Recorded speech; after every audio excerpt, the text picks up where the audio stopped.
एक बार फिर से आप सभी को मेरा नमस्ते एंड जय हिंद।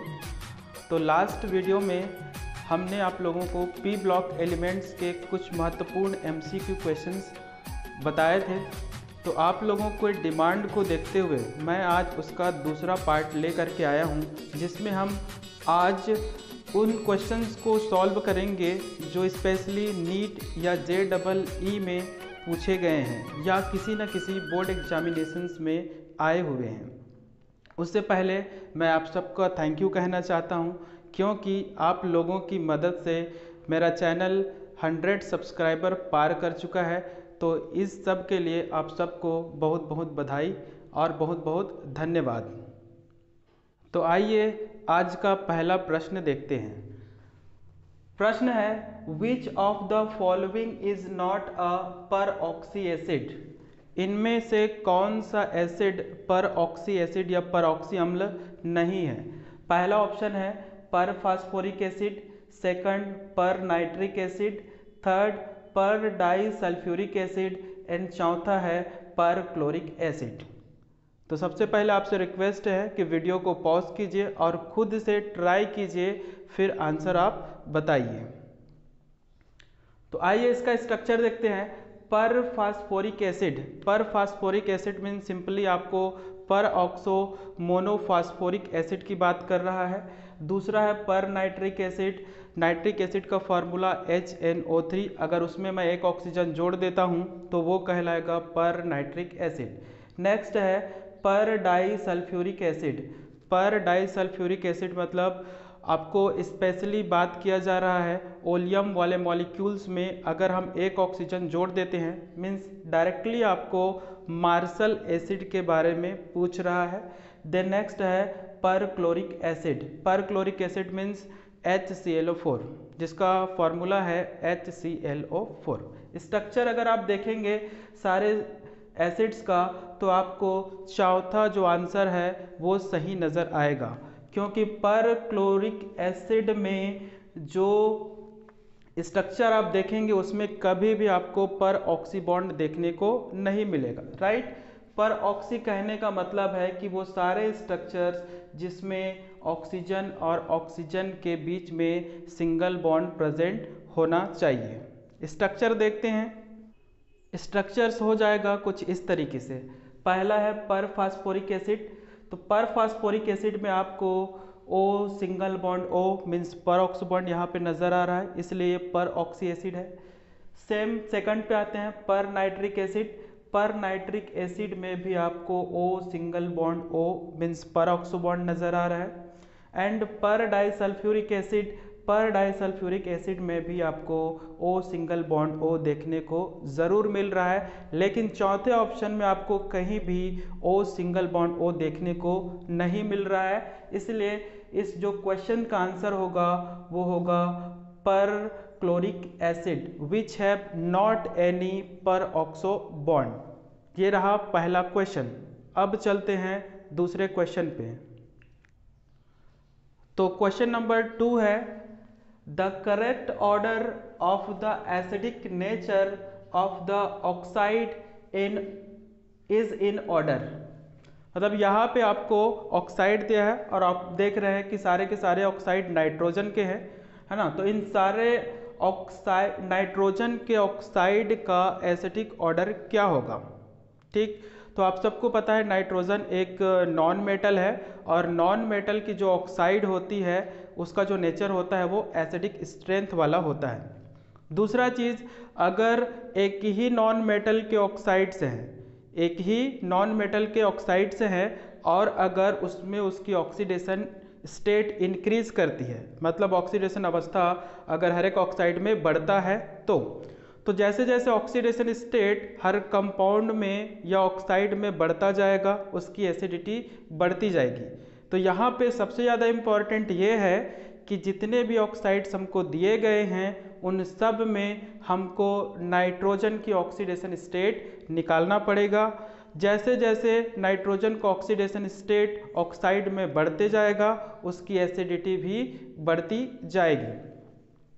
तो अगर आप ऑक्सीडेशन स्टेट निकालते हैं तो ऑक्सीडेशन स्टेट एक एक करके आप निकालेंगे हर एक ऑक्साइड में। तो नाइट्रोजन का जिसमें +1 आएगा उसकी एसिडिटी क्या होगी, सबसे कम होगी, और जिसमें मैक्सिमम ऑक्सीडेशन स्टेट आएगा, है ना, तो नाइट्रोजन के लिए जो मैक्सिमम ऑक्सीडेशन स्टेट होता है वो +5 होता है।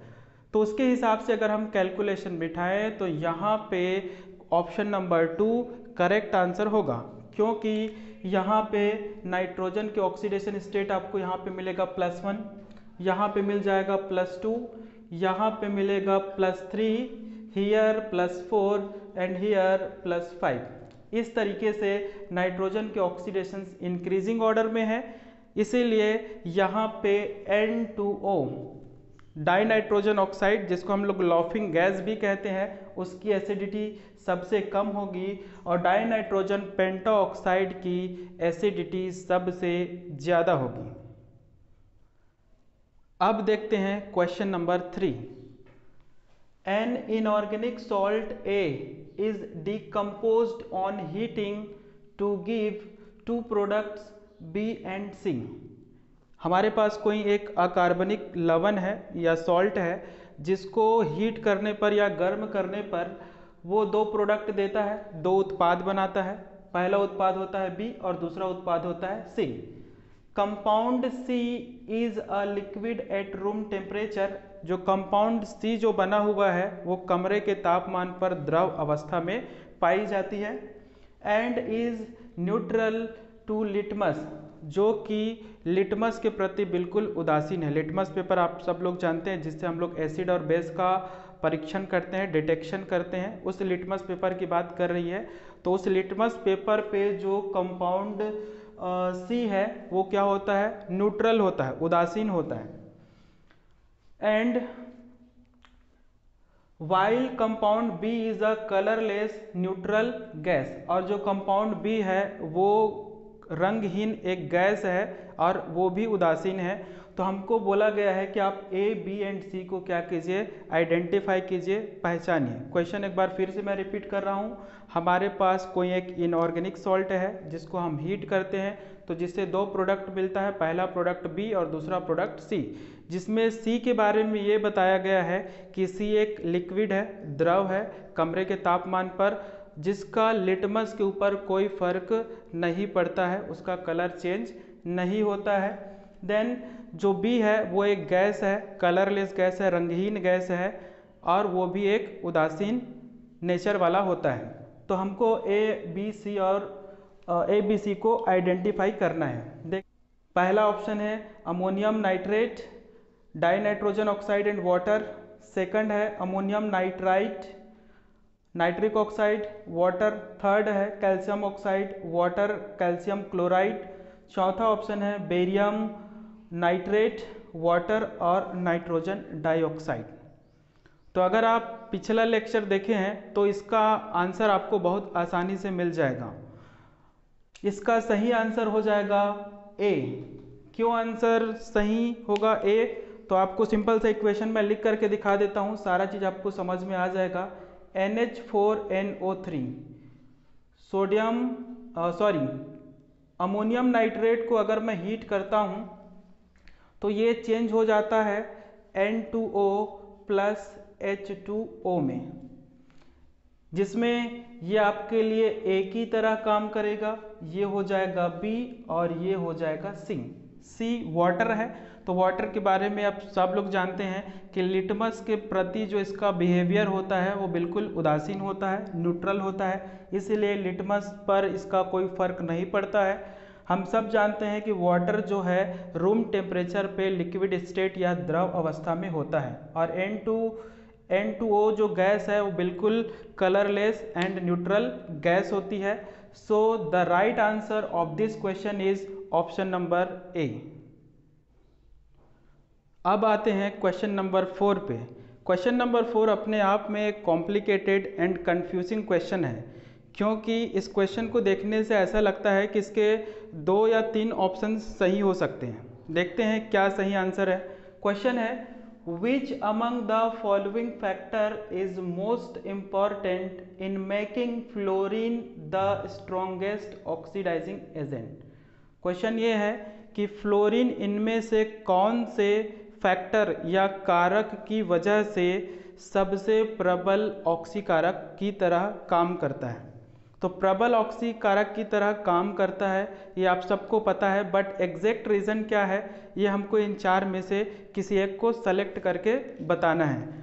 ये प्रबल ऑक्सीडाइजिंग एजेंट क्यों होता है, तो अगर आप इलेक्ट्रोकेमिकल सीरीज स्टडी किए हैं तो इसका जो रिडक्शन पोटेंशियल होता है वो होता है 2.85 वोल्ट, जो कि इलेक्ट्रोकेमिकल सीरीज में सबसे ज़्यादा होती है। तो इसका सही आंसर क्या है, electron affinity. Definitely electron affinity fluorine का ज़्यादा होता है, तो ये कोई आंसर नहीं है।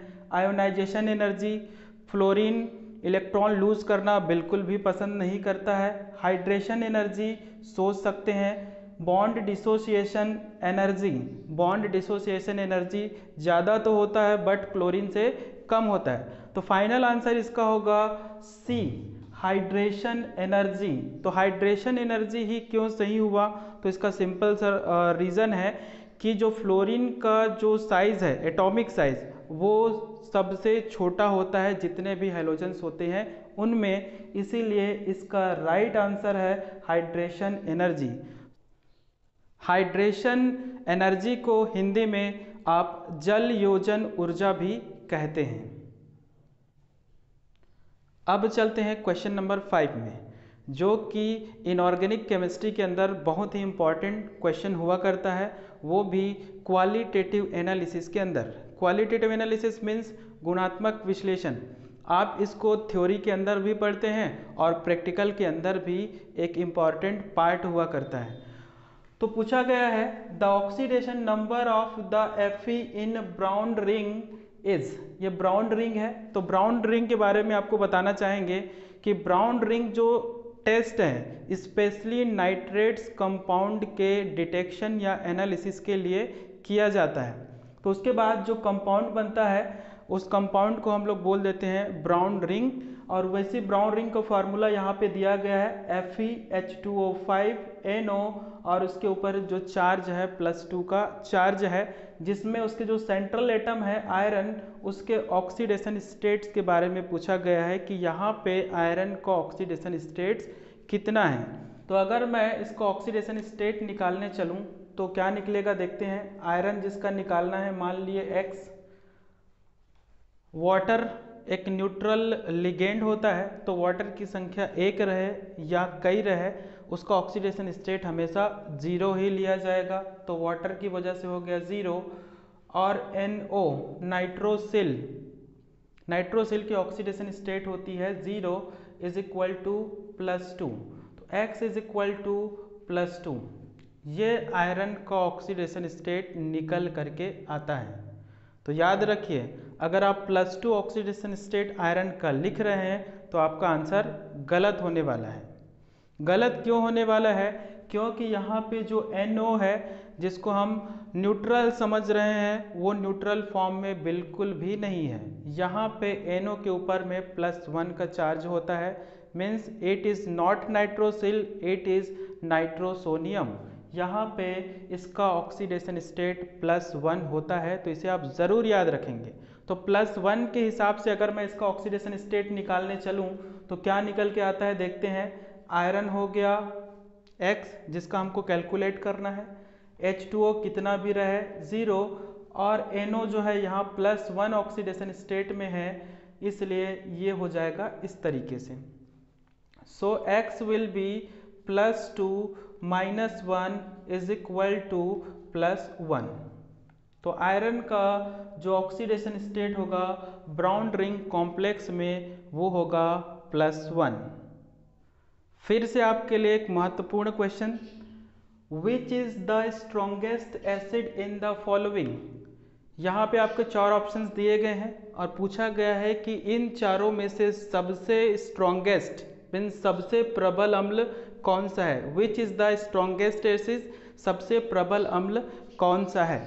पहला ऑप्शन दिया HClO4 पर क्लोरिक एसिड, नाम याद रखिएगा HClO4 perchloric acid, H2SO3 sulphurous acid, H2SO4 sulphuric acid, HClO3 chloric acid.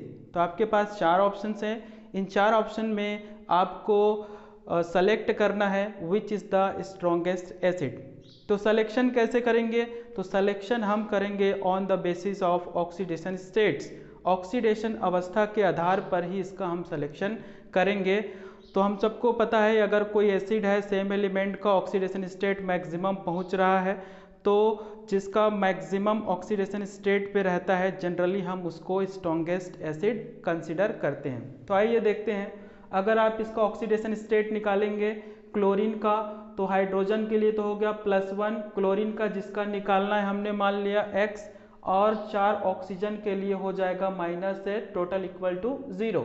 तो X इज इक्वल टू +8 -1, तो X इज इक्वल टू +7।